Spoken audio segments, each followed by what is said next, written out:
আসসালামু আলাইকুম দর্শক, স্বাগত জানাচ্ছি এশিয়া অ্যাডভেঞ্চার প্রাইভেট লিমিটেডের পক্ষ থেকে। আজকে আমরা যে বিষয়টি নিয়ে আপনাদের সামনে হাজির হয়েছি সেটি হচ্ছে থাইল্যান্ডের একটি ভিসা রিভিউ। ভিসা রিলেটেড যত ইনফরমেশন সব ধরনের ভিডিও কিন্তু আমাদের রয়েছে। এর মাঝখানে আমরা যখন কাজের ফাঁকে ফাঁকে আমরা যখন ভিসা রিভিউগুলো নিয়ে আসি, তার মধ্যে থাইল্যান্ড একটা অন্যতম কান্ট্রি আমাদের কাছে। কারণ হচ্ছে আমাদের থাইল্যান্ডের ভিসার সাকসেস প্রায় 95%। তো আজকের আমাদের যিনি গেস্ট হিসেবে আছেন, থাইল্যান্ডের ভিসা ফ্যামিলি সহ পেয়েছেন, তানভীর সুমিত। আমরা একটু যদি ওনার কাছে চলে যাই, আজকে ওনার পরিচয়টুকু জানবো, উনি পেশাগত কি করেন এবং পাশাপাশি হচ্ছে উনি আমাদের কাছে কিভাবে আসলেন সবকিছু বিস্তারিত জানবো, এবং এসে আমাদের কাছে সার্ভিস পেয়ে সন্তুষ্ট কিনা এই ব্যাপারটি আমরা জানার চেষ্টা করবো। আসসালামু আলাইকুম। আসসালামু আলাইকুম সবাইকে।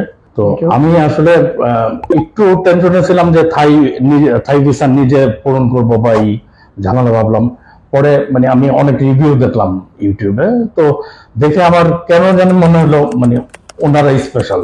দেন আমি সোজা ওনাদের অফিসে চলে আসলাম এবং আমি ঠিকঠাক মতো ভিসাটা পেয়ে গেলাম আজকে। আপনি পেশাগত কি করেন একটু যদি? আমি পেশাগত আমি জব করি একটা রিয়েল এস্টেট ব্রোকারি কোম্পানিতে।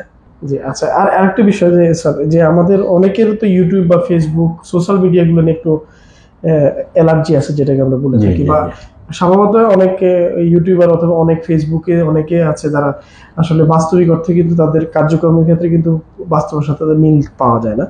আমাদের এখানে এসে আপনি কি মনে হয়েছে যে মানে সোশ্যাল মিডিয়া থেকে এসে আমার বাস্তবতাটাকে মিল পেয়েছে? বাস্তবতা যেটা আমার মনে হয়েছে, মানে অনেকে আছে অনেক আশা দেয় বা এই বেশি কথা বলে, কিন্তু মানে আপনাদের একদম কাজটা সেরকম ভাবে করেন, পারফেক্ট সবকিছু মিলে। এখন আমাদেরকে যারা দেখবেন ইউটিউব থেকে বা ফেসবুক থেকে, যদি একটু তাদের উদ্দেশ্যে কিছু বলার থাকে আর কি আপনার? সবার উদ্দেশ্যে আমি এটাই বলতে পারি যে মানে এখানে আসলে অন্তত আপনারা হয়রানি হবেন না এবং ঠিক ওয়েতে ওনারা করে দিবে।